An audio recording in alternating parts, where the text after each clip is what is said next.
एक बार फिर से स्वागत है हमारी ऑनलाइन क्लास में आप सभी का। तो जैसा कि हम जानते हैं पिछली क्लास में हमने जैन धर्म को कंप्लीट किया था। आज की इस क्लास में हम बौद्ध धर्म को शुरू करेंगे। तो अपने अपने नोट्स निकाल लीजिए, क्लास वाले फोटोकॉपी नोट्स निकाल लीजिए, एक कॉपी ले लीजिए और एक पेन ले लीजिए, ठीक है। और हम अब अपनी क्लासेस स्टार्ट करते हैं। पहली चीज़ जो मेरे को आप लोगों को कहनी है, मैं देख रही हूँ यूट्यूब पर और जो क्लासेस है आप लोग काफ़ी कम व्यूज़ आ रहे हैं। मुझे लाइक्स और कमेंट से मतलब नहीं है, लेकिन मैं ये ज़रूर चाहूँगी कि आप लोग एटलीस्ट देखें, क्योंकि हम लोग भी आते हैं, काफ़ी मेहनत करते हैं इस क्लास के लिए, चाहे सर हो चाहे मैं है, लेकिन आप लोग उसका कुछ रिस्पॉन्स ही नहीं देंगे। अगर वीडियोज़ को देखेंगे ही नहीं और जो व्हाट्सएप ग्रुप है उस पर होमवर्क्स को कंप्लीट ही नहीं करेंगे, उसको देंगे नहीं, तो फिर इस वीडियो का कोई मतलब नहीं बन जाता है, ठीक है। हम ये इतनी मेहनत सिर्फ इसलिए कर रहे हैं ताकि आप लोग इस लॉकडाउन के समय पर जब अपने घर पर हैं तो आपका टाइम नहीं वेस्ट होना चाहिए, है ना भाई, ताकि आपका टाइम वेस्ट ना हो और आप लोग अपनी पढ़ाई को कंटिन्यू कर सकें। तो हम इतना प्रयास इसीलिए कर रहे हैं ताकि आप लोगों को फ़ायदा हो। लेकिन अगर आप लोग इन चीज़ों को नहीं ध्यान देंगे, अगर अपनी पढ़ाई को नहीं ध्यान देंगे तो चीज़ें नहीं बनती। मैं नहीं कह रही हूँ कि आप उस पर लाइक कीजिए, उसको शेयर कीजिए, उस पर कमेंट कीजिए, मेरे को ज़रूरत भी नहीं है। हम सिर्फ इतना चाहते हैं कि एटलीस्ट जो हमारे बच्चे हैं, हमारी क्लास के जो बच्चे हैं, एटलीस्ट वो लोग तो इस वीडियो को देखें, क्योंकि हम बहुत मेहनत कर रहे हैं इसके पीछे में। तो आप लोगों से रिक्वेस्ट है कि आप लोग प्लीज़ जाके वीडियोस को देखिए और उससे भी इम्पॉर्टेंट चीज़ ये अपने नोट्स बनाइए और जो भी होमवर्क मिल रहा है, चाहे वो क्वेश्चन सॉल्व करने के लिए हो या कोई नई चीज़ ढूंढने के लिए हो, आप लोग बिल्कुल उन चीज़ों को सॉल्व कीजिए और ग्रुप में शेयर कीजिए, ठीक है। तो चलिए हम अपनी क्लास स्टार्ट करते हैं।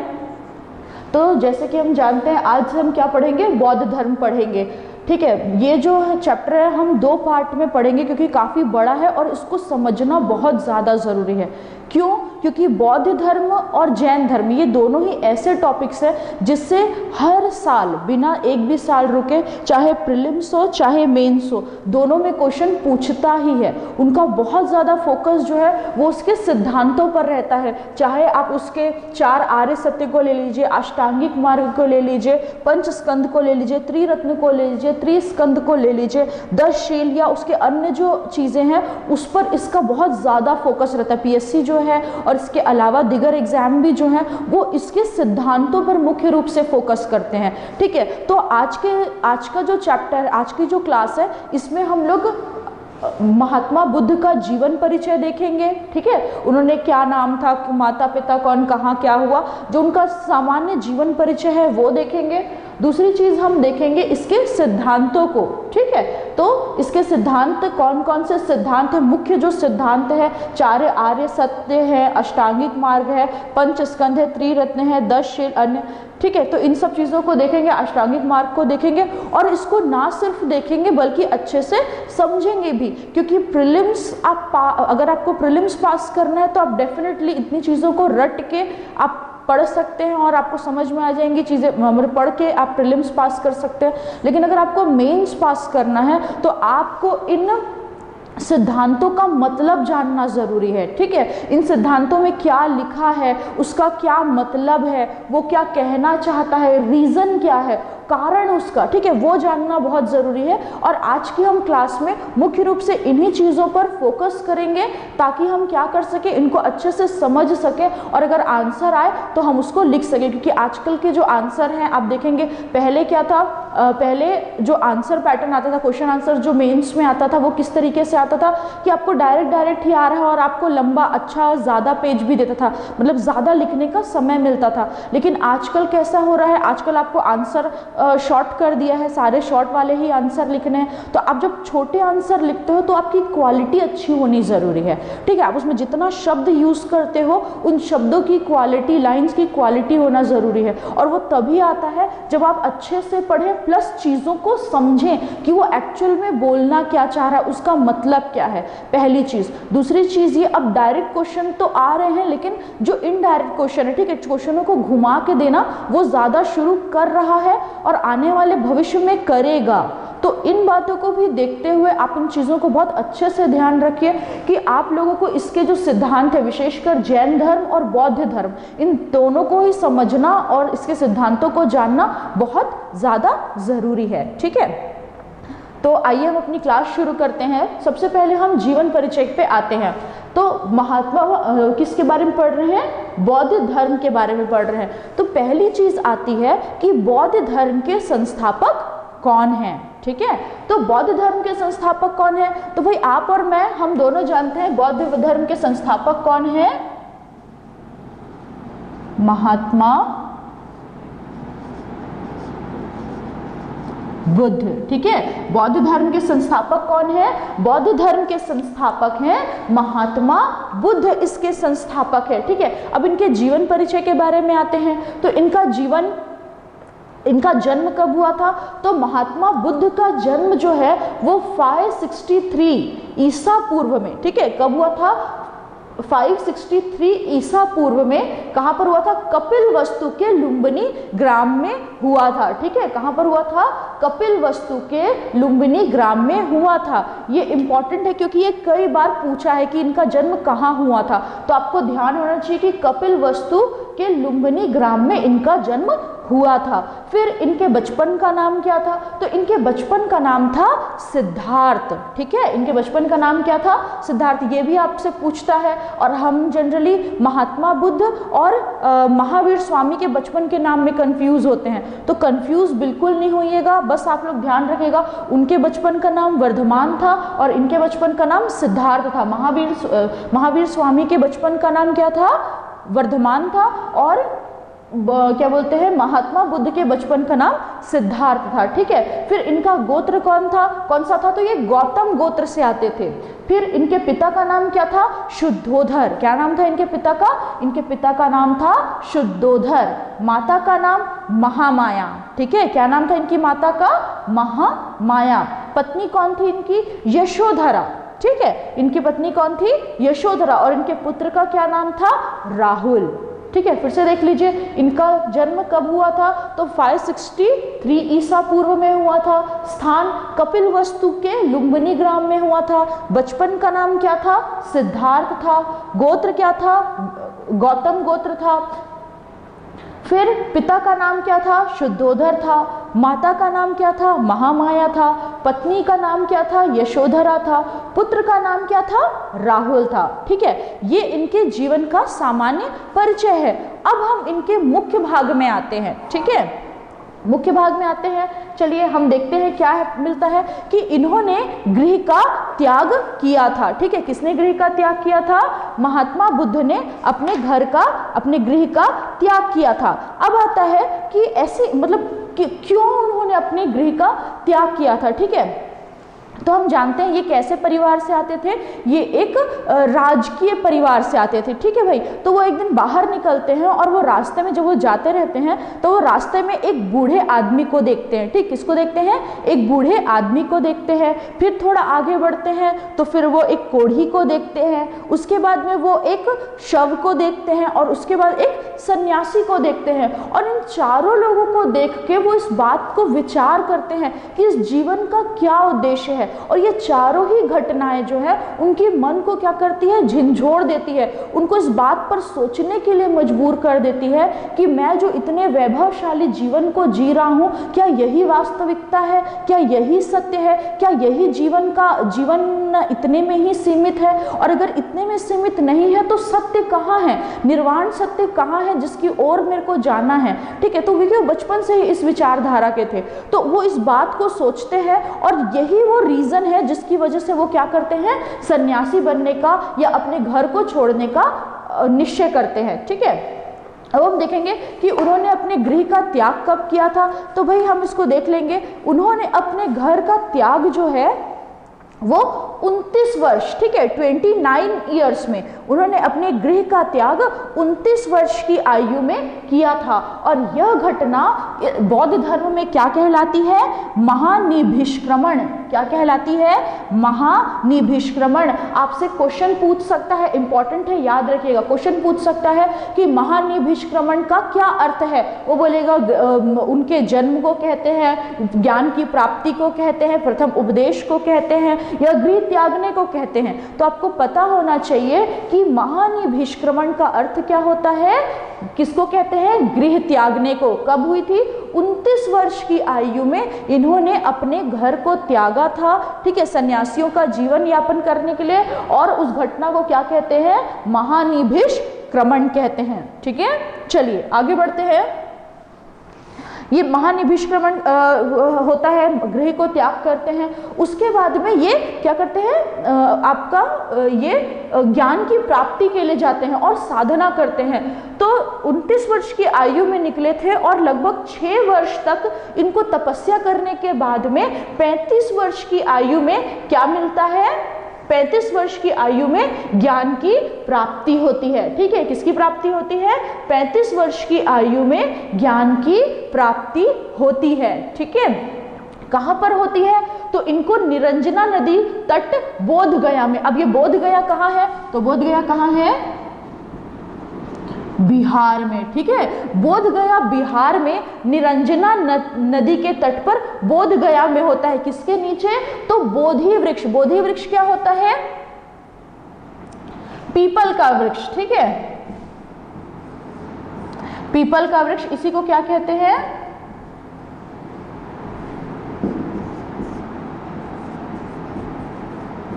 बोधि वृक्ष। ठीक है, तो बोधि वृक्ष के नीचे, यानी कि पीपल का एक पेड़ था, पीपल के वृक्ष के नीचे, और क्योंकि उनको ज्ञान प्राप्त हुआ था इसलिए उसको बोधि वृक्ष कहा जाने लगा। ठीक है, तो ज्ञान की प्राप्ति इनको कहां पर हुई थी, ज्ञान की प्राप्ति निरंजना नदी के तट पर बोध गया में बोधि वृक्ष के नीचे 35 वर्ष की आयु में महात्मा बुद्ध को क्या प्राप्त हुआ था, ज्ञान की प्राप्ति हुई थी। बोध गया कहां है, तो बिहार में। ठीक है, आगे चलकर बंगाल के जो शासक हैं वो इस बोधि वृक्ष को कटवा देते हैं। याद रखिएगा, बंगाल के शासक शशांक ने इस बोधि वृक्ष को कटवा दिया था, लेकिन आज भी वहां पर एक वृक्ष है, वो कई जनरेशन, मतलब दूसरा सेम एक ही जगह पर बाद में और भी पेड़ लगाए गए। ठीक है, तो अभी मेरे को ध्यान नहीं कौन सा जनरेशन है, बट अभी भी वो है, लेकिन जो ओरिजिनल पेड़ था, ठीक है, जिसके नीचे एक्चुअल में उनको ज्ञान की प्राप्ति हुई थी, उसे बंगाल के शासक शशांक ने कटवा दिया था। ठीक है, अब इनके गुरु कौन थे,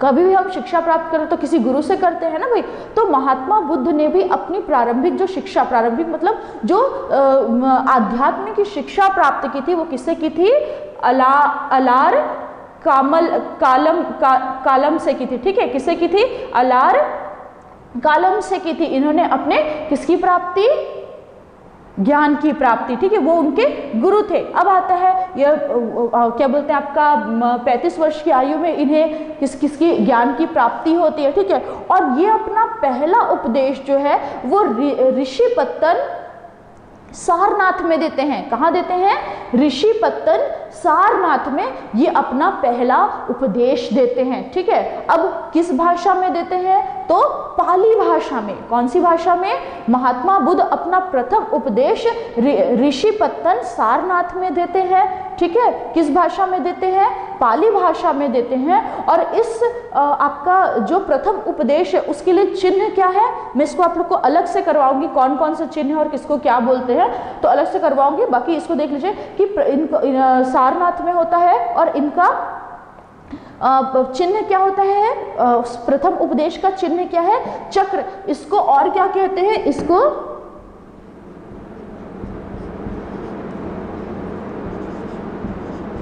धर्म चक्र के नाम से भी जाना जाता है। ठीक है, प्रतीक क्या है, चक्र या धर्म चक्र। फिर आता है सर्वाधिक उपदेश।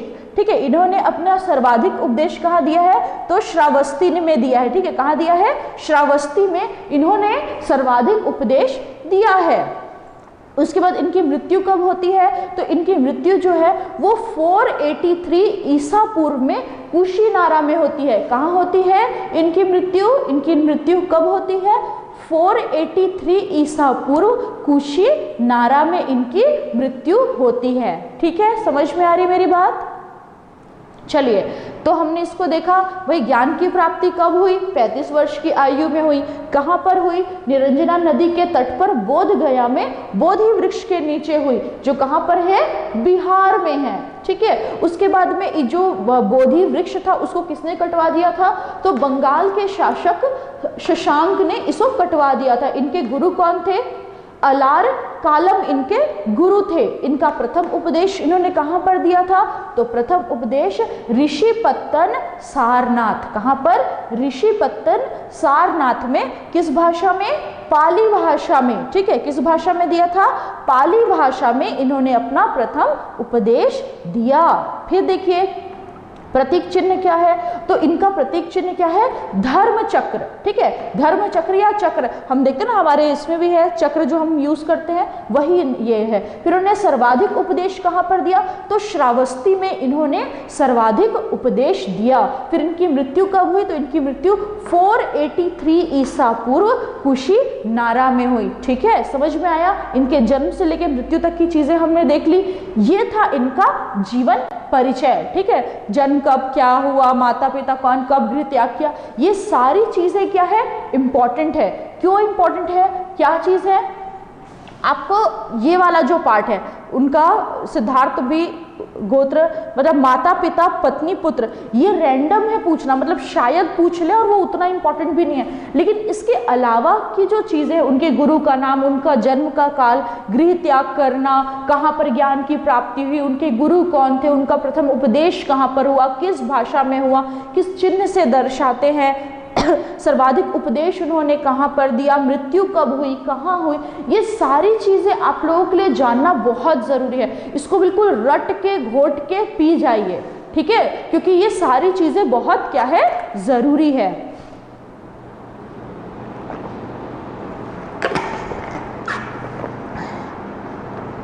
चलिए, अब तो ये वाली चीज आती है। ठीक है, हमने कहां तक देख लिया?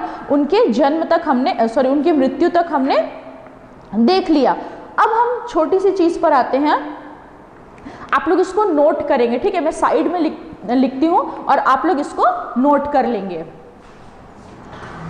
देखिए, बौद्ध धर्म में क्या है, जितनी भी घटनाएं, प्रमुख घटनाएं हुई हैं, उसको एक एक नाम दिया गया है। ठीक है, जैसे कि गृह त्याग करना क्या कहलाया? महानिभिष्क्रमण। ठीक है, उसी प्रकार से इनका अलग अलग नाम दिया, जिसको मैं एक लिस्ट यहां पर बना देती हूं, आप लोग इसको नोट कर लेंगे। ठीक है, तो चलिए, पहला क्या है?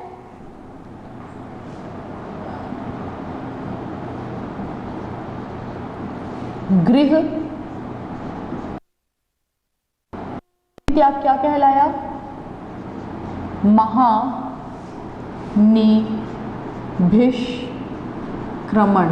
ठीक है, क्या कहलाया? महानिभिष्क्रमण।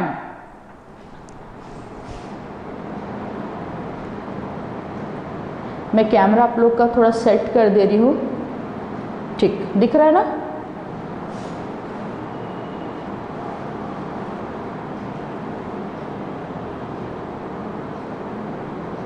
चलिए, दिख रहा है ना? तो गृह त्याग करना क्या कहलाया? महानिभिष्क्रमण। उसके बाद आता है ज्ञान की प्राप्ति।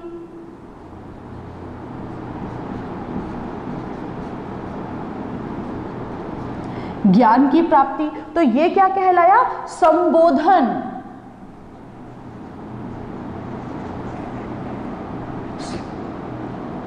संबोधि। ठीक है, सॉरी, संबोधि क्या कहलाया? संबोधि कहलाया। ज्ञान प्राप्ति क्या कहलाया? संबोधि कहलाया। फिर है प्रथम प्रवचन।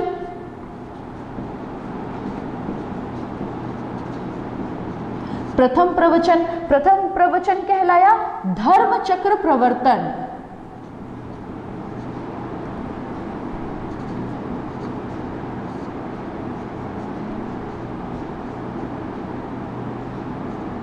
ठीक है, क्या कहलाया? हमने पढ़ा ना यहाँ पर कि धर्म चक्र भी कहते हैं। तो प्रथम प्रवचन क्या कहलाया? धर्म चक्र प्रवर्तन कहलाया। ठीक है, उसके बाद इनकी मृत्यु क्या कहलाई? मृत्यु कहलाई इनकी महापरिनिर्वाण।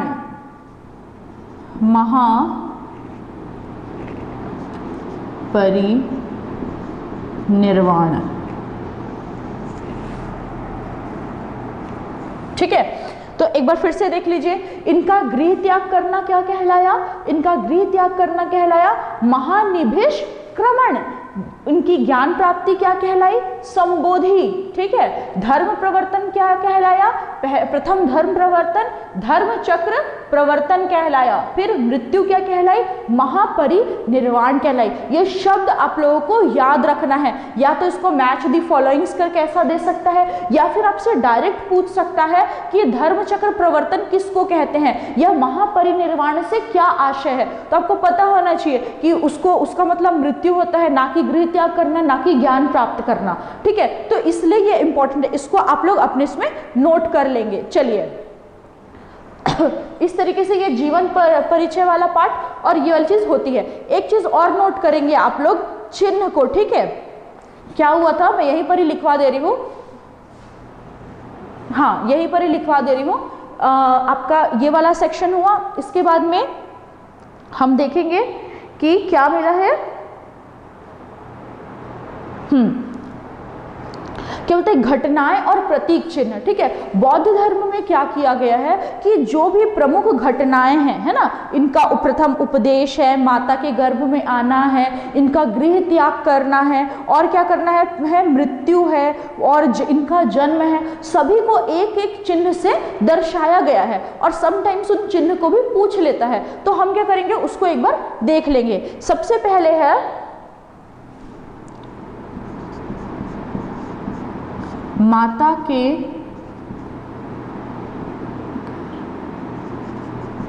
गर्भ में आना, ठीक है। माता के गर्भ में आना, मैं एक साथ लिखवाऊंगी। फिर है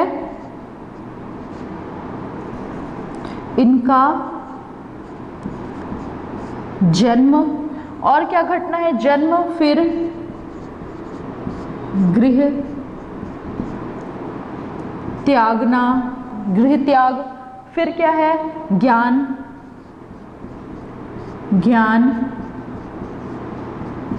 ज्ञान प्राप्ति, और क्या है प्रथम उपदेश,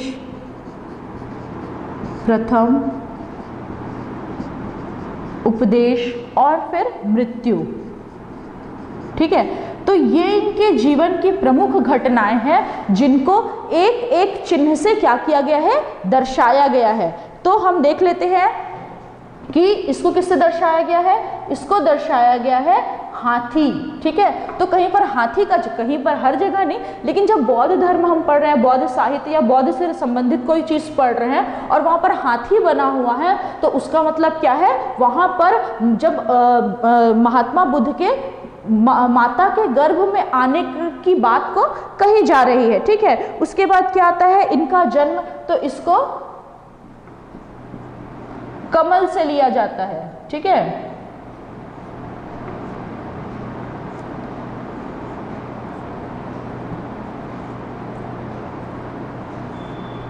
ठीक है, किससे संबंधित किया जाता है, कमल से लिया जाता है।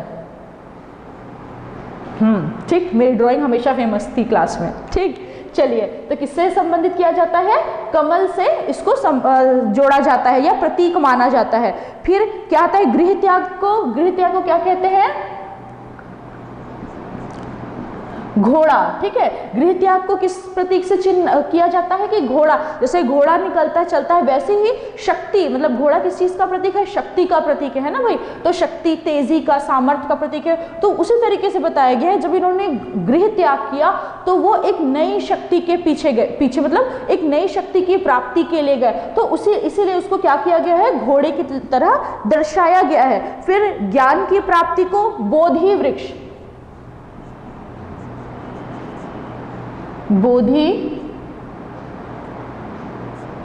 ठीक है, बोधि वृक्ष, कौन सा, पीपल का पेड़,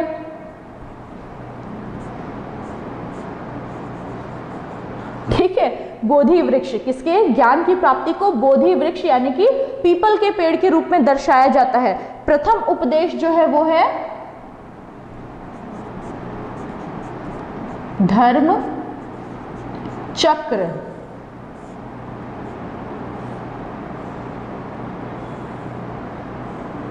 ये वाला आप चक्र देखे हो ना, हमारे तिरंगे में भी है अशोक चक्र, है ना, वो सारनाथ मंदिर के उससे लिया गया है, ठीक है। तो वो धर्म चक्र का ही वो है, स्तंभ अशोक था इसीलिए उसको अशोक चक्र कहते हैं, बाकी ये धर्म चक्र है। ठीक है, फिर मृत्यु को किससे दर्शाया जाता है? स्तूप से। स्तूप कैसा होता है? ऐसा होता है ना, ऐसा कुछ होता है स्तूप। ठीक है, आप देखे होंगे सांची का स्तूप फेमस है ना, सांची का स्तूप फेमस है। तो हम देखते हैं कि इसको किससे दर्शाया गया है? इससे, स्तूप से दर्शाया गया।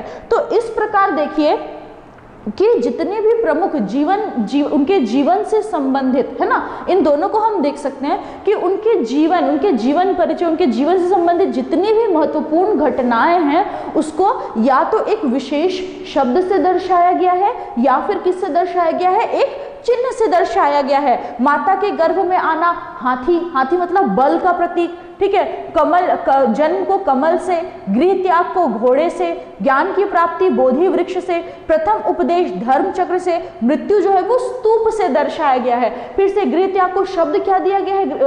गृह त्याग के लिए महानिभिष्क्रमण दिया गया है। फिर ज्ञान प्राप्ति के लिए संबोधि, क्या है? संबोधि। फिर प्रथम प्रवचन इनका धर्म चक्र प्रवर्तन कहलाया, मृत्यु महापरिनिर्वाण कहलाई। ठीक है, तो इन सब चीजों को स्पेशली इसको भी ध्यान रखेंगे, बाकी इन चीजों को और अच्छे से एकदम बढ़िया से याद करेंगे। ठीक है, तो इस प्रकार इनके जन्म से संबंधित या उनके जीवन परिचय से संबंधित चीजें खत्म होती है। हम अपने नेक्स्ट पार्ट में आते हैं सिद्धांत। किस पर आते हैं? सिद्धांत पर आते हैं। ठीक है, तो इसका सिद्धांत क्या क्या है उसको हम देख लेंगे। सबसे पहले हम देखेंगे चार आर्य सत्य। ठीक है, क्या है? 4 आर्य सत्य। पहला क्या है? दुख। दूसरा क्या है? दुख समुदाय। तीसरा क्या है? दुख निरोध। और चौथा क्या है?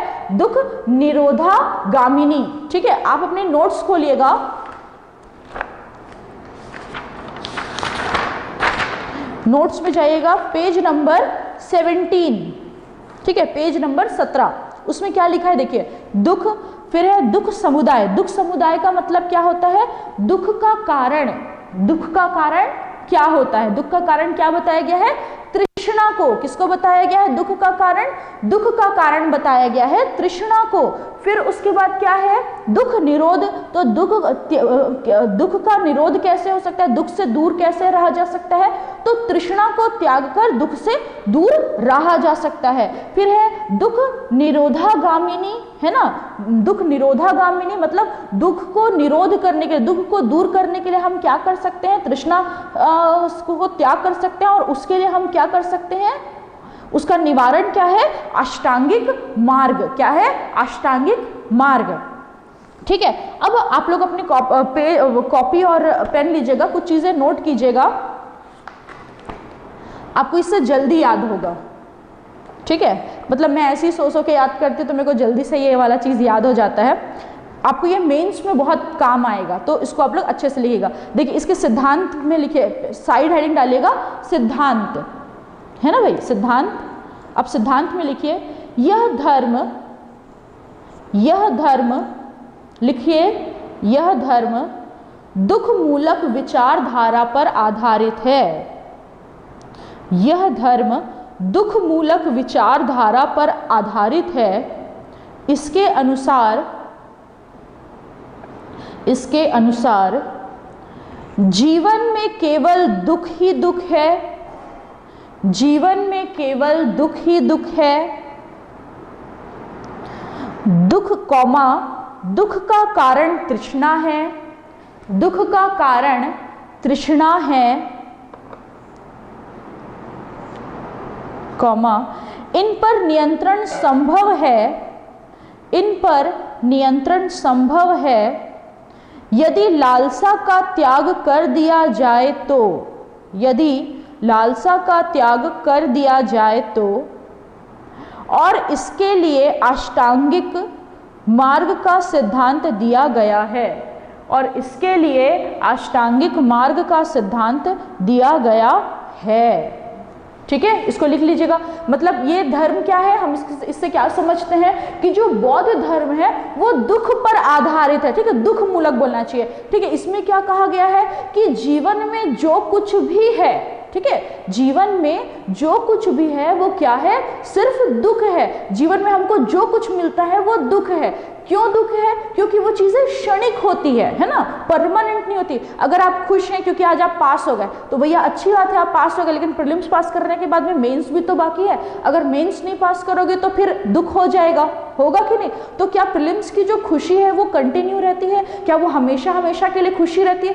नहीं रहती है। हमको है ना, तो जो बौद्ध धर्म है वो एक्चुअल में परमानेंट खुशी के बारे में, स्थिर खुशी के बारे में, स्थिर आनंद के बारे में बात करता है। और क्योंकि इस मनुष्य के जीवन में कुछ भी स्थिर नहीं है, ठीक है, इसीलिए वो ये कहता है कि इस जीवन में क्या है, सिर्फ दुख ही दुख है। ठीक है, तो मेरे को अच्छा चीज मिला, आज मैं यहाँ पर हूँ तो मेरे को दुख है, आज शायद सामने नहीं दिख रहा है, लेकिन इसके पीछे समय आने के बाद में मेरे को क्या मिलेगा, दुख मिलेगा। यदि मैंने भोजन किया, सिंपल सिंपल चीजों में, क्यों उसने इस बात को कहा है कि जीवन में दुख ही दुख है? तो अगर मैंने भोजन किया, भोजन खत्म हो, मैंने खाया, बहुत अच्छा लगा, एकदम आनंद की प्राप्ति हुई, लेकिन जब फिर से भूख लगेगी और वो सेम टेस्ट का भोजन नहीं रहेगा तो मेरे को दुख होगा कि नहीं? होगा, है ना भाई। अगर मैं दूसरा चीज, मैंने नई गाड़ी खरीदी, ठीक है, मैंने नई गाड़ी खरीदी और मेरे को बहुत खुशी लगा कि वाह वाह मैंने तो नई गाड़ी खरीदी, मेरा मन एकदम आनंद से भरा है, मेरे को सुख सुख लग रहा है, लेकिन जाके गाड़ी का एक्सीडेंट हो गया, दुख होगा कि नहीं होगा? तो क्या वो परमानेंट सुख है? गाड़ी खरीद ली हूँ, ये सुख क्या मेरे को जीवन भर रहेगा? नहीं रहेगा।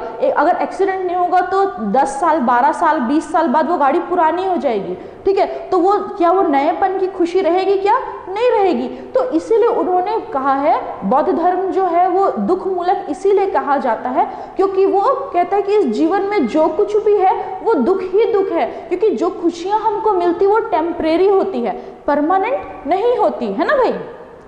जो आज हमको खुशी दिख रहा है वो बस थोड़े समय का है, 1 घंटा 2 घंटा, 1 साल 2 साल, उसके बाद वो किस में बदल जाएगा?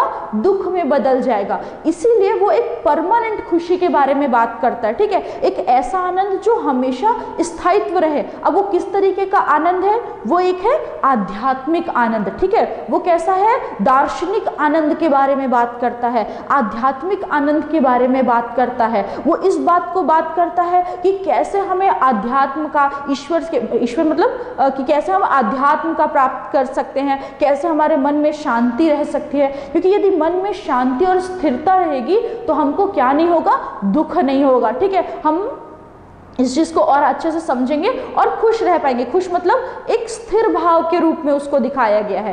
तो चलिए हम अष्टांगिक मार्ग को देख लेते हैं। उसका ये कहना है कि 4 जो आर्य सत्य है कि इस जीवन दुख ही दुख है, दुख का कारण तृष्णा है, यदि तृष्णा को त्याग दें तो हम सुख की प्राप्ति कर सकते हैं, आनंद की प्राप्ति कर सकते हैं, और इसके लिए हमको अष्टांगिक मार्ग की निर्वाण की आवश्यकता, निर्वाण के लिए अष्टांगिक मार्ग की आवश्यकता है, ठीक है। तो आइए हम अष्टांगिक मार्ग को देखते हैं, एक एक करके करेंगे इसको। अष्टांगिक मार्ग को देखते हैं।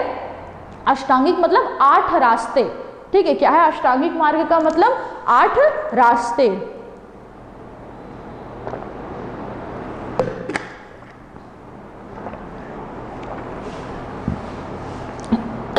सॉरी, चलिए हम आते हैं अष्टांगिक मार्ग पर, ठीक है। तो अष्टांगिक मार्ग क्या कहता है? पहला है सम्यक दृष्टि। क्या है? सम्यक दृष्टि। तो जब हम इसको देखते हैं और क्या देखते हैं, पहला क्या है अष्टांगिक मार्ग में? सम्यक दृष्टि है, ठीक है भाई। तो सम्यक दृष्टि क्या होता है? सम्यक दृष्टि होती है कि जब हम, ठीक है, जब हम अपनी दृष्टि को शुद्ध कर लेते हैं, ठीक है, या हम जो देखते हैं वो कैसा होता है? शुद्ध होता है। इसमें ना मतलब इसमें कल्पना की भी बात है ना, सिर्फ आंख से जो देखे उसका नहीं, लेकिन आंतरिक रूप से भी हम देखते हैं ना, विचार करते हैं, हमारा दृष्टिकोण होता है। तो अगर हम अपना सम्यक, है ना भाई, हम सम्यक का मतलब देखिए, सम्यक का मतलब पवित्र भी होता है और सम वाला स्थिति, बराबरी, मतलब एकदम खराब भी नहीं और एकदम वो भी नहीं, ठीक है। तो सम्यक मतलब एक स्टैंडर्ड वो करके, जब हमारा दृष्टि सम्यक रहेगा, अच्छा रहेगा, तो हमको क्या होगा? हम पहला स्टेप पार करेंगे, ठीक है। किस में?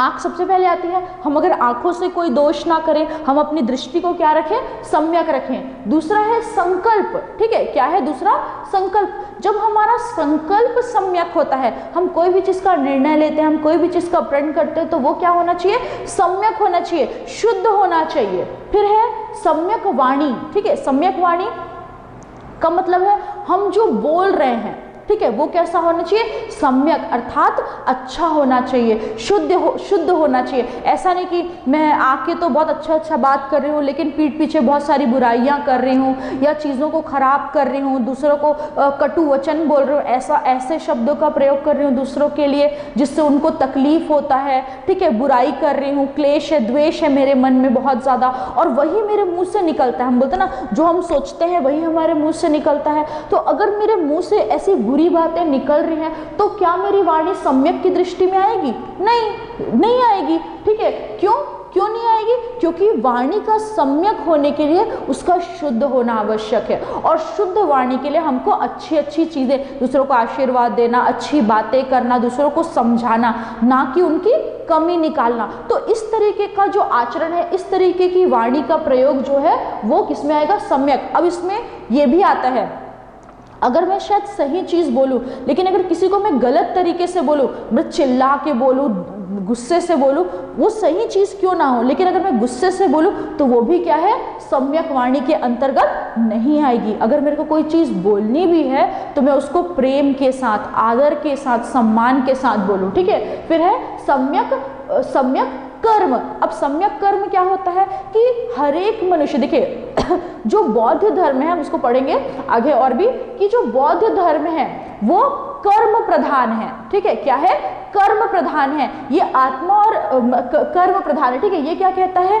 पुनर्जन्म का जो कॉन्सेप्ट है उस पर बिलीव करता है, ठीक है। कर्म और पुनर्जन्म के जो कॉन्सेप्ट है उस पर बौद्ध धर्म विश्वास करता है और कहता है कि जैसा हमारा कर्म होगा वही हमारे आने वाले जन्म का क्या बनेगा, कारण बनेगा। समझ आई मेरी बात। चलिए, तो हमको क्या रखना चाहिए, अपना कर्म जो है अगर हमारे अगले जन्म को वो इफेक्ट करता है तो हमको अपना कर्म कैसा रखना चाहिए, हमको अपना कर्म अच्छा रखना चाहिए, शुद्ध रखना चाहिए, सम्यक रखना चाहिए, ठीक है। अगर मैं गलत काम करूं, अगर मैं चोरी करूं, अगर मैं किसी को मारूं पीटूं, तो क्या मेरा काम सम्यक होगा, नहीं, वो बिल्कुल भी सम्यक नहीं होगा। तो इसीलिए कहा है कि मेरा काम कैसा होना चाहिए, सम्यक होना चाहिए। अगर मैं घर में छोटे से छोटा काम करूं या बाहर जाके बड़े से बड़ा काम करूं, मैं अगर अकेले में हूं तब काम करूं या बाहर जाऊं तब काम करूं सबके सामने, वो काम कैसा होना चाहिए, सम्यक, अर्थात शुद्ध होना चाहिए। फिर आता है सम्यक व्यायाम। तो सम्यक व्यायाम से क्या मतलब है कि मतलब आध्यात्म की प्राप्ति के लिए, ठीक है, निर्वाण की प्राप्ति के लिए जो मेरा आचरण है, शारीरिक आचरण जो है वो भी कैसा होना चाहिए, शुद्ध होना चाहिए। कैसा होना चाहिए, पवित्र होना चाहिए, सम्यक होना चाहिए।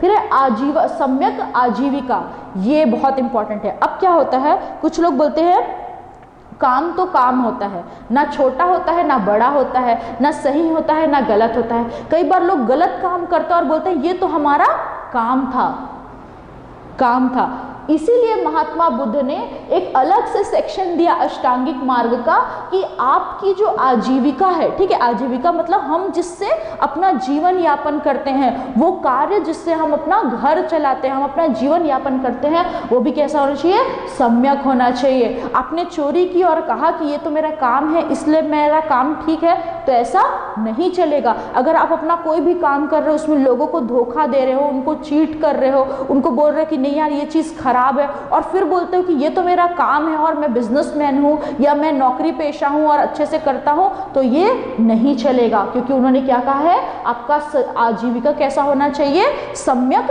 आजीविका होनी चाहिए। समझ आई मेरी बात।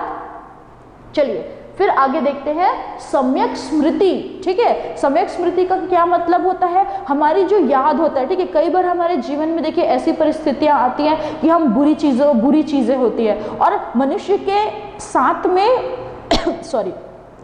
मनुष्य की ये प्रवृत्ति ही है, ठीक है, मनुष्य की ये प्रवृत्ति ही है कि वो अच्छी चीज़ों को तो भूल जाता है, लेकिन जो खराब चीज़ें होती हैं, जो खराब चीज़ होती है उसको क्या करता है, हमेशा हमेशा याद रखता है। उसी को कहा गया है कि हमारी जो स्मृति, हमारी याददाश्त में जो बातें होती हैं वो कैसी होनी चाहिए, सम्यक होनी चाहिए। कैसी होनी चाहिए, सम्यक होनी चाहिए। क्यों? क्योंकि यदि हम अपनी स्मृति में, यदि हम अपनी यादों में खराब बातों को रखेंगे, उनको उसमें खराब चीज़ें रहेंगी, नेगेटिव चीज़ रहेंगी, किसी ने हमारे साथ कुछ गलत किया और हम उसको एकदम मन में रखे हुए हैं कि हाँ ठीक है, उसने तो मेरे साथ ऐसा किया था, मैं भी उसके साथ वैसा करूँगा, तो हमारा सोच और विचार क्या हो जाएगा, वो भी दूषित हो जाएगा। ठीक है, क्या हो जाएगा, वो भी क्या हो जाएगा, दूषित हो जाएगा। और अगर वो दूषित हुआ तो ना मेरा संकल्प अच्छा होगा, ना मेरी दृष्टि अच्छी होगी, ना मेरी वाणी अच्छी होगी, ना मेरा कर्म अच्छा होगा, ना मेरी आजीविका अच्छी होगी।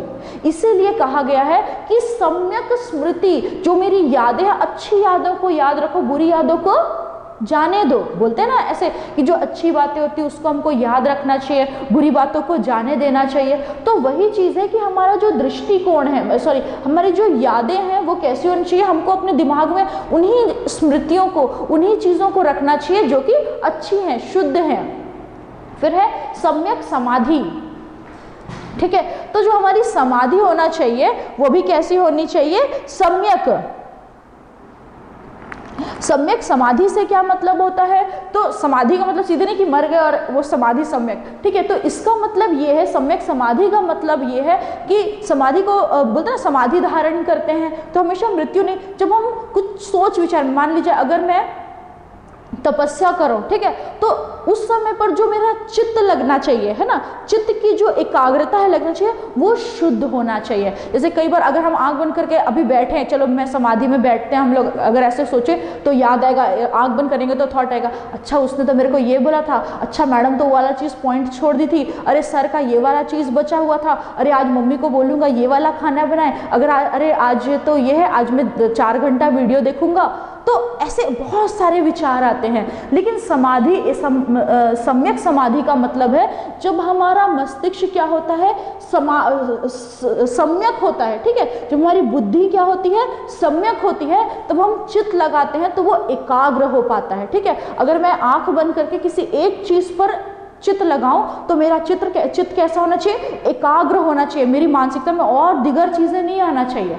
ठीक है, तो अब हम आते हैं कि वो चीज, ये जो चीजें हैं यही क्या कहलाई है, सम्यक मार्ग। ठीक है, अष्टांगिक मार्ग कहलाया है। और क्योंकि इसमें किसके बारे में बात किया है, सम्यक सम्यक, ये नहीं बोला कि एकदम मतलब टॉप क्लास दृष्टि होना चाहिए, एकदम सब चीज वैसा होना चाहिए, वैसा मतलब नहीं है। इसका मतलब सम्यक मतलब कि मध्यम मार्ग के बारे में। ठीक है, तो अष्टांगिक मार्ग कैसा है, मध्यम मार्ग है। मतलब जो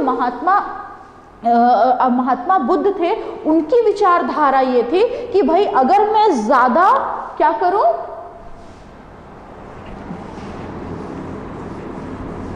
ठीक है, उनकी विचारधारा क्या थी कि अगर मैं ज्यादा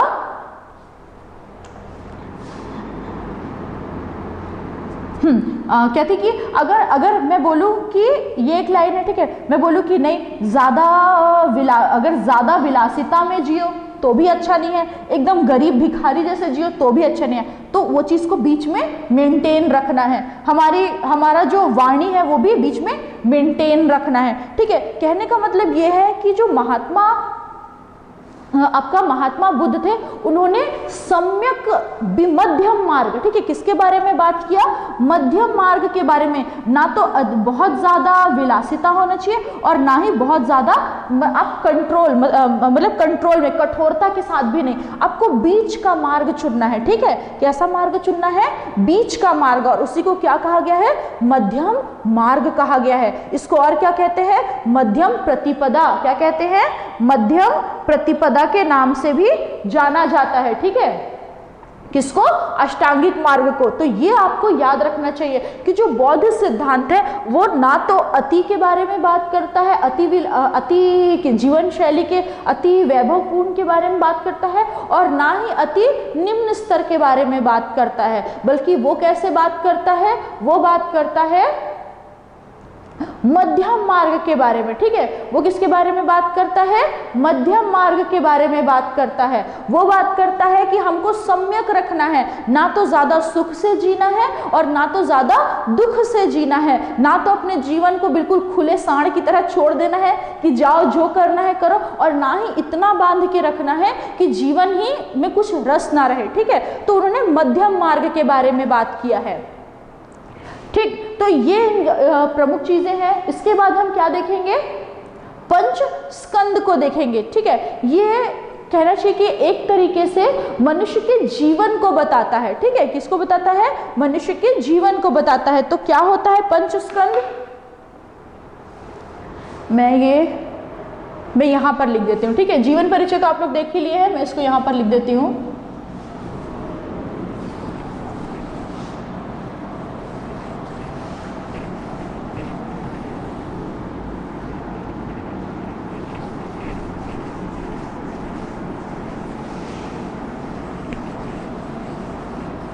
ठीक है, तो अब हम आते हैं किस पर?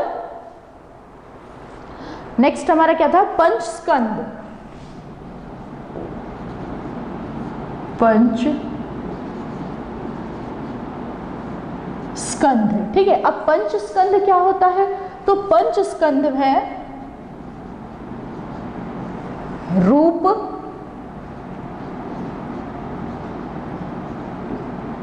वेदना,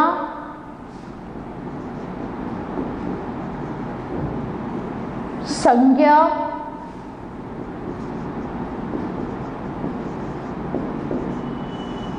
संस्कार और विज्ञान, ठीक है। पंचस्कंद क्या है? रूप, वेदना, संज्ञा, संस्कार और विज्ञान। और ये पंचस्कंद जो है ये पांचों ही मिलकर, ठीक है, क्या कहता है कि ये पांचों ही मिलकर मानव का व्यक्तित्व बनाते हैं, ठीक है। कौन कौन सा? रूप, वेदना, संज्ञा, संस्कार और विज्ञान। ये पांचों मिलकर एक मनुष्य का क्या बनाते हैं? व्यक्तित्व का निर्माण करते हैं, ठीक है। कैसे करते हैं भाई? देखिए, लेकिन ये स्थायी नहीं है ना, इसीलिए, ठीक है। ये चीजें हैं रूप, वेदना जो भी आपको तकलीफें होती है, संज्ञा, संस्कार जो भी हम जितने भी जन्म से लेके मृत्यु तक, ठीक है। जन्म, हमारा जन्म होता है, मतलब माता, जन्म को भी छोड़ दीजिए, अगर हम सिंपल जो आर्य वो देखेंगे, संस्कार देखेंगे, तो बच्चे के आने से जब वो माता के गर्भ में आता है उस समय से संस्कार शुरू होता है, और साल दर साल क्या होता है, अलग अलग आयु में अलग अलग चीज़ों पर संस्कार होते हैं, और मृत्यु तक, और मृत्यु के बाद भी संस्कार क्या होते हैं? चलते रहते हैं। तो वही इसमें बताया है कि जो संस्कार है वो भी वो परमानेंट है क्या? नहीं है। विज्ञान जो जितनी भी नई खोजें होती हैं, ठीक है, वो सारी चीज़ें, ये इनमें से कोई भी चीज़ें परमानेंट नहीं है, लेकिन ये मनुष्य क्या बनाती हैं? व्यक्तित्व बनाती हैं, ठीक है। उसके बाद हम आते हैं त्रिरत्न पर। तो त्रिरत्न क्या है? ये उतना इंपॉर्टेंट नहीं है, त्रिरत्न, ठीक है। तो त्रिरत्न उतना इंपॉर्टेंट नहीं है, आपको त्रिरत्न जैन धर्म का याद रखना है, ठीक है। जैन धर्म का त्रिरत्न याद रखना है, वो मोस्ट इंपॉर्टेंट है। ये बस आपकी इंफॉर्मेशन के लिए है कि त्रिरत्न क्या है? बुद्ध, ठीक है, क्या है? बुद्ध, संघ और धर्म। त्रिरत्न मतलब आपकी आस्था बुद्ध के प्रति होनी चाहिए, आपकी आस्था संघ के प्रति होनी चाहिए, और धर्म मतलब, इसका मतलब धर्म वाला धर्म से नहीं है, धर्म का मतलब आपके जीवन में धर्म होना चाहिए, ठीक है, वैसा वाला, आपको अच्छे काम, जो भी धर्म की सिद्धांत है उसको फॉलो करना ही धर्म है। तो त्रिरत्न में ये वाली चीजों को, किसको? बुद्ध को, संघ को और धर्म, ये चीजों को रखा गया है। फिर उसके बाद आता है, इसको बिठा देती हूँ कि जगह चाहिए।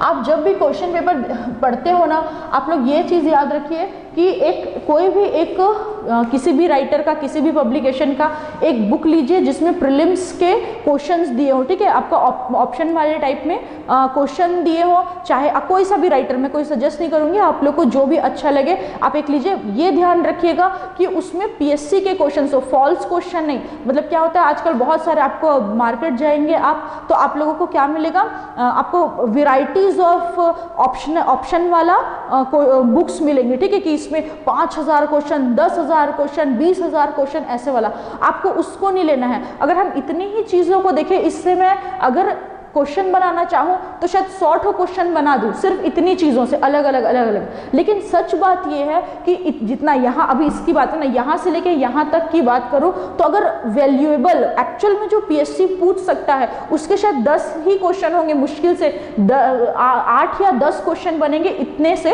पूरे से। अगर मैं फॉल्स वाला लूँ, कुछ भी क्वेश्चन बनाऊँ तो पूरे के पूरे 100 भी बन सकते हैं। लेकिन अगर हम का है पीएससी का है, उस लेवल के क्वेश्चन अगर हम देखें, वैसी चीजों को देखें तो 7 से 8 बनेगा या उससे ज्यादा वो भी शायद नहीं बने, ठीक है। क्यों? तो ज्यादातर ये जो किताब आती है ना, 5000 क्वेश्चन, 20,000 क्वेश्चन, 50,000 क्वेश्चन, वो ऐसी ही फॉल्स वाला चीजों को लेता है। तो हमको ऐसी चीजों से बचना है, कोई मतलब नहीं है फॉल्स चीजों को पढ़ के, ठीक है। आपको किस पर ध्यान देना है, पीएससी क्या पूछा। तो जब भी आप लोग बुक लेने जाते हैं इस टाइप की ना, ऑप्शन वाली जो रहती है प्रीलिम्स के, तो आप ये ध्यान रखो कि आपको उसमें पीएससी के क्वेश्चन, मैक्सिमम पीएससी के क्वेश्चन मिले, ठीक है, क्योंकि अभी हम पीएससी के लिए प्रिपेयर कर रहे हैं, तो मैक्सिमम आपको सीजीपीएससी के क्वेश्चन पेपर मिले। आसपास जो पीएससी होती है, मध्य प्रदेश हो गया, बिहार हो गया, उत्तर प्रदेश हो गया, मतलब जो हमसे लगे राज्य हैं, उसके पीएससी के क्वेश्चन भी आ रहे हैं कि नहीं, क्योंकि कई बार क्वेश्चन उसमें से भी रिपीट होते हैं, ठीक है, दूसरे पीएससी से भी, दूसरे स्टेट के पीएससी से भी क्वेश्चन जो है वो रिपीट होते हैं। तो उन चीज़ों को ध्यान रखो, ये है कि नहीं, ये नहीं कि 20,000 क्वेश्चन वाला उठा लिए, अब तो मैं 20,000 याद ही पास ही हो जाऊंगा, मतलब ही क्या अगर उसमें उतना आपको क्वालिटी ना मिले तो इसलिए ये चीज़ याद रखिएगा कि पहली चीज़ जब भी आप पढ़ते हैं, ठीक है, क्योंकि इसको एनालाइज करना जरूरी है, तो एक ऐसी चीज़ लीजिए, एक ऐसा बुक लीजिए जिसमें आपको प्रीलिम्स के सारे क्वेश्चंस मिले, बीते सालों के प्रीलिम्स के, और भी पीएससी और भी इसके अलावा भी कई एग्जाम्स लेता है अलग से सीजीपीएससी के अलावा, उसके भी क्वेश्चंस हो, पहला चीज़। और दूसरा चीज़, आप 2000 कम से कम, ठीक है, कम से कम 2012 से लेके 2018 तक के जितने भी क्वेश्चन पेपर हैं मेंस के, हर एक सब्जेक्ट के, ठीक है, हर एक सब्जेक्ट के जितने भी क्वेश्चन पेपर हैं वो आपके पास होने ही चाहिए, ये मस्ट है। क्यों? क्योंकि जब हम पढ़ते हैं, है ना, हम प्रीलिम्स कम मेंस के हिसाब से पढ़ रहे हैं, आप देखे होंगे, तो इसलिए हम जो पढ़ते हैं, जो भी मेरे को लगता है कि को बताते जाती हूँ, तो अगर हम इस तरीके से देखते हैं और आपके पास में प्रीलिम्स के क्वेश्चन और मेंस के दोनों के क्वेश्चन होते हैं, तो आप क्या कर सकते हो, दोनों को एनालाइज कर सकते हो कि अच्छा हाँ ठीक है, अरे मैडम ने ये पढ़ाया, अरे सर ने ये पढ़ाया, हाँ देखो ये पूछा हुआ है, तो अब मेरे को अपनी पढ़ाई इस तरीके से आगे बढ़ानी है। तो इन चीज़ों को ध्यान रखते हुए आप लोग ये बिल्कुल अच्छे से समझ लीजिए कि आप लोगों के पास में ये दो चीज़ें होनी ही चाहिए। क्या क्या? एक तो प्रीलिम्स के क्वेश्चन, जिसमें मैक्सिमम प्रीलिम्स के क्वेश्चन हो, और सीजीपीएससी जो अदर एग्जाम्स लेता है उसके जो क्वेश्चन हो, ऐसा एक क्वेश्चन बैंक ले लीजिए, पहला चीज़। दूसरा, मेंस के क्वेश्चन पेपर का एक सेट रखिए, सारे मेंस के आपको मिल जाएगा। नहीं मिलेगा तो मेरे को बताना, फिर मैं क्लास में देखती हूँ, पीडीएफ कहीं से जुगाड़ करती हूँ। बाकी अगर मेरे ख्याल से तो यहाँ पर मिल जाना चाहिए, फोटो क्या बोलते हैं, आपके शॉप्स में मिल जाना चाहिए सीजीपीएससी मेंस के 2012 से लेकर 2018 तक के सारे क्वेश्चन पेपर। ठीक है, चलिए हम आगे बढ़ते हैं। अब हम आते हैं 10 शील के बारे में। किसमें आते हैं? 10 शील। तो जो 10 शील हैं ये भी क्या है, बहुत सुपर इंपॉर्टेंट। ठीक है, 10 शील जो क्या है, 10 शील भी बहुत इंपॉर्टेंट है। और ये शील इसलिए दिए गए हैं ताकि जो बुद्ध के अनुयायी है, ठीक है, जो बौद्ध धर्म मानते हैं, वो इन 10 शीलों को अपने जीवन में क्या कर सके, रख सके, इस 10 शील के अनुसार अपना जीवन क्या कर सके, व्यतीत कर सके। चलिए देखेंगे इसको।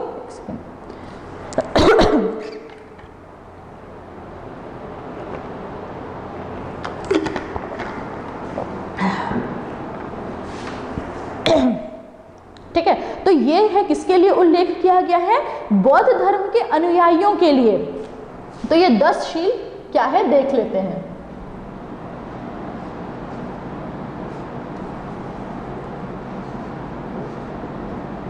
10 शील। ओके, दिख रहा है ना यहाँ पे, और पास इस तरफ करती हूँ, ठीक है, यहां से तो दिखेगा 10 शील। तो पहला क्या है, सत्य, अहिंसा, ठीक है, सत्य, अहिंसा,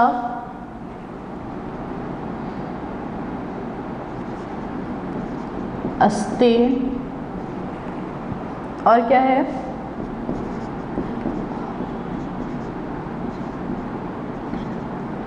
अपरिग्रह, अपरिग्रह, और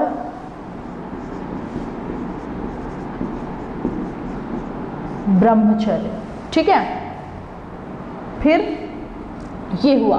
अब आप देखेंगे इन 10 शील में 1 2 3 4 और 5, ठीक है, सत्य, अहिंसा, अस्तेय, ठीक है, अस्तेय मतलब क्या होता है, चोरी ना करना, अपरिग्रह, संपत्ति का संचय ना करना, ठीक है, अपरिग्रह, अस्तेय, और क्या है, ब्रह्मचर्य। ये किसमें के सिद्धांत हैं, ये पांचों ही चीजों को जैन धर्म से लिया गया है। ठीक है, किससे लिया गया है, महात्मा बुद्ध ने जो शील के पहले की जो 5 है, सत्य, अहिंसा, अस्तेय, अपरिग्रह और ब्रह्मचर्य, मैंने आप लोगों को जैन धर्म के वीडियो में ये इसका मतलब सब करवाया है। ठीक है, तो ये जो 5 सिद्धांत हैं वो किससे लिए गए हैं, जैन धर्म से लिए गए हैं। ठीक है, किससे लिए गए हैं, जैन धर्म से लिए गए हैं ये 5 सिद्धांत। और उसके बाद के 5 सिद्धांत और कौन कौन से हैं, छठवां क्या है,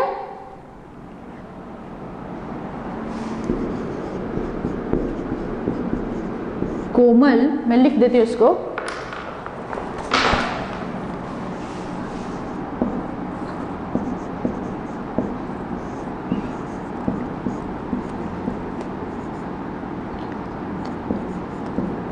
कोमल शैया का परित्याग। फिर है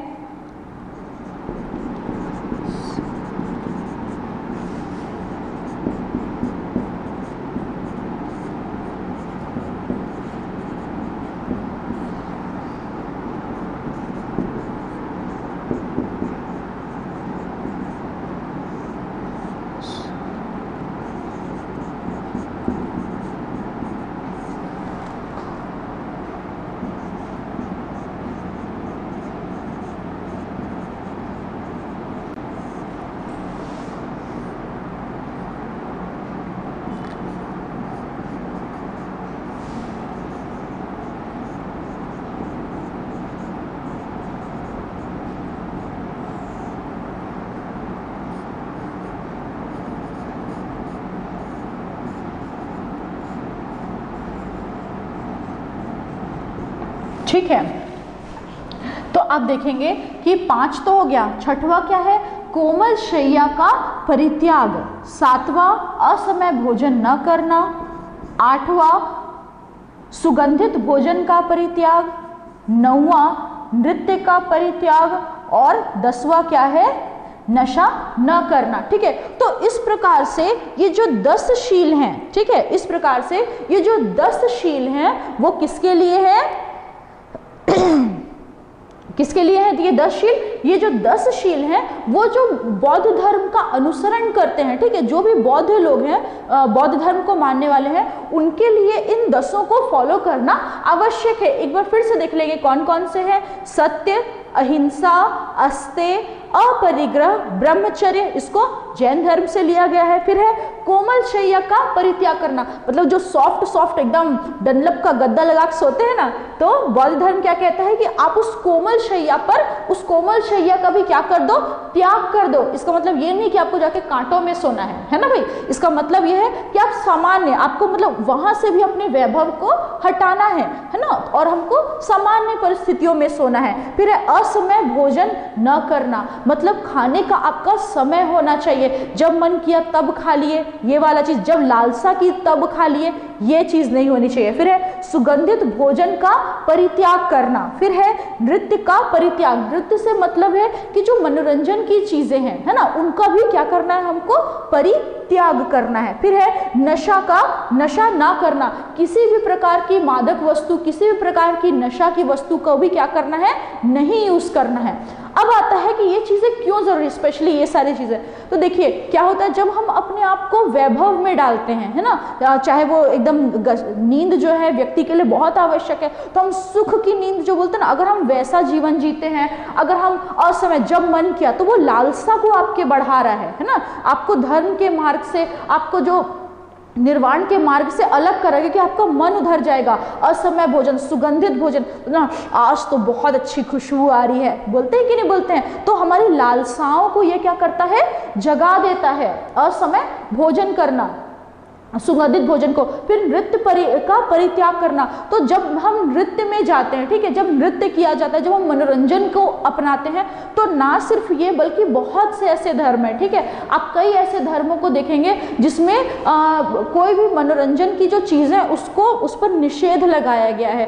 क्यों? उसका रीज़न ये है कि जो हमारा पूरा समर्पण ईश्वर के प्रति होना चाहिए। तो अगर हम दूसरी चीज़ों में अपना ध्यान लगाएंगे, तो जो ईश्वर के प्रति हमारी साधना या ईश्वर से जो हमारा मन जुड़ता है वो क्या हो जाता है, टूट जाता है। तो ना सिर्फ बौद्ध धर्म कहता है, बल्कि ऐसे कई धर्म हैं जो ये क्या कहते हैं कि हमको जो मनोरंजन की चीजें हैं, मनोरंजन नहीं करना चाहिए, मनोरंजन की चीजों का परित्याग करना चाहिए। तो वही नृत्य का परित्याग। फिर है नशा न करना। नशा तो धर्म क्या, सरकार भी कहती है, ठीक है, सब कहते हैं नशा करना अच्छा नहीं है। तो ये 10 शील जो है वो किसके लिए है,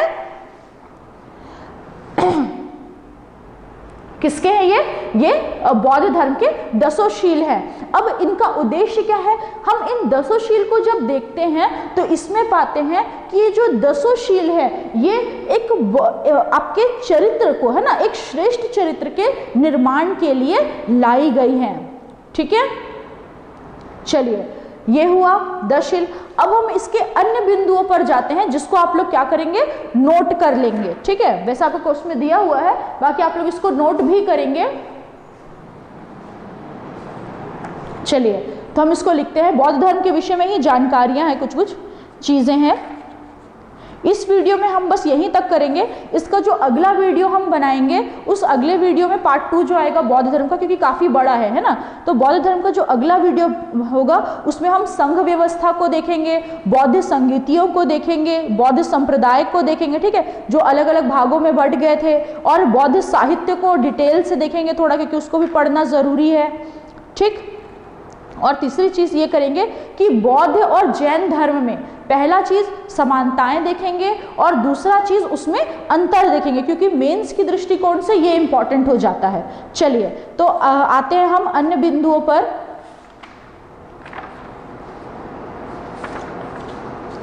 ठीक है, चलिए तो पहला लिखिएगा, बौद्ध धर्म वैदिक कर्म कांडों की आलोचना करता है।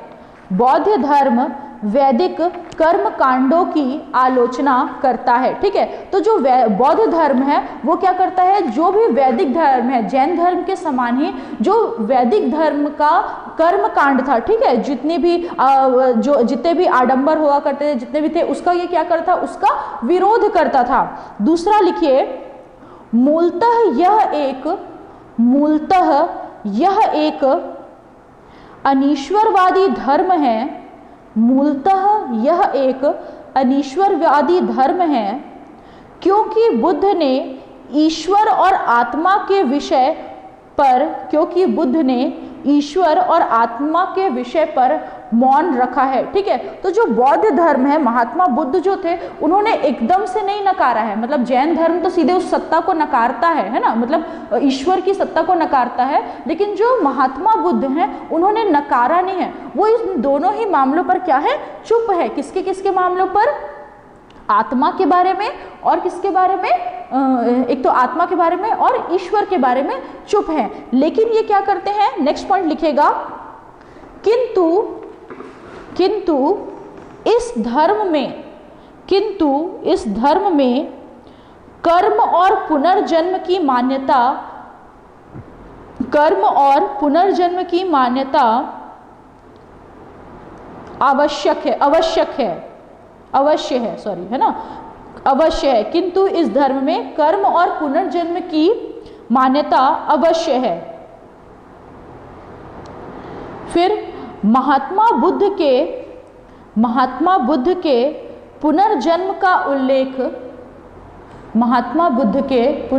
का उल्लेख जातक कथाओं में किया जाता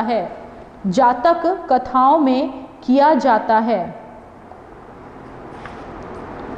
फिर लिखेगा बौद्ध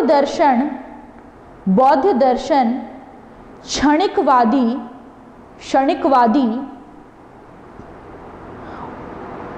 और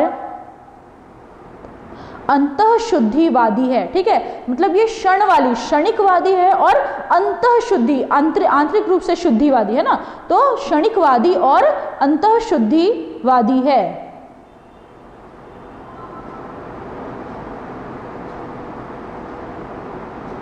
ठीक है, फिर दूसरा पॉइंट लिखेगा, बौद्ध धर्म और क्या कहता है कि आत्मा मर सकती है। ठीक है, आत्मा मर सकती है।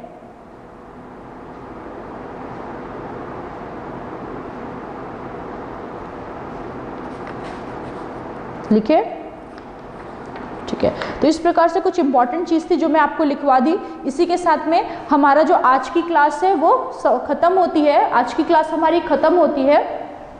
इसके अगले पार्ट में हम जो पढ़ेंगे मैं आप लोग को बता चुकी हूँ, हम बौद्ध संगीतियों के बारे में पढ़ेंगे, संघ व्यवस्था के बारे में पढ़ेंगे। ठीक है, फिर बौद्ध धर्म जो है वो पार्ट में बट जाता है, तो उनके बारे में देखेंगे। और जैन धर्म बौद्ध धर्म का समानताएं देखेंगे और अंतर देखेंगे। ये दोनों ही बहुत इंपॉर्टेंट है। तो आज के नोट्स को आप लोग सबको पढ़ लेंगे, याद करेंगे अच्छे से और आगे का भी पढ़ के रखेंगे। ठीक है, थैंक यू।